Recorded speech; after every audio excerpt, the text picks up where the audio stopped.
తెలుగు రాష్ట్రాల్లో ఎన్టీఆర్ కథానాయకుడి చిత్రం సందడి మొదలైంది. తెల్లవారుజాము నుంచే ప్రత్యేక షోలు నిర్వహించారు.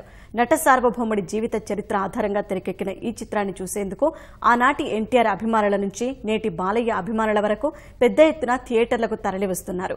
ఎన్టీఆర్ వేషధారణలో ఉన్న బాలయ్య చిత్రపటాలకు పూలమాలలు వేసి కేకులు కట్ చేసి సంబరాలు చేసుకుంటున్నారు. హైదరాబాద్ కూకట్పల్లిలోని భ్రమరాంబ థియేటర్లో బాలకృష్ణతో పాటు కళ్యాణ్ రామ్, విద్యాబాలన్, దర్శకుడు క్రిష్ చిత్రాన్ని తిలకించారు.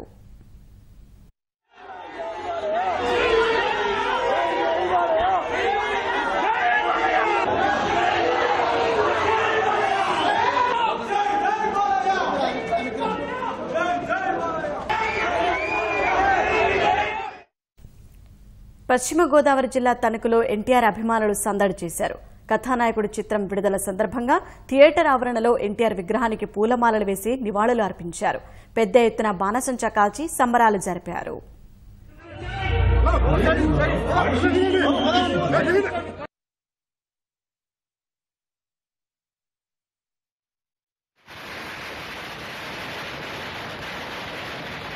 కృష్ణా జిల్లా గన్నవరంలోనూ సినిమా సందడి నెలకొంది. ఎన్టీఆర్ అభిమానులు కేక్ కట్ చేసి సంబరాలు చేసుకున్నారు.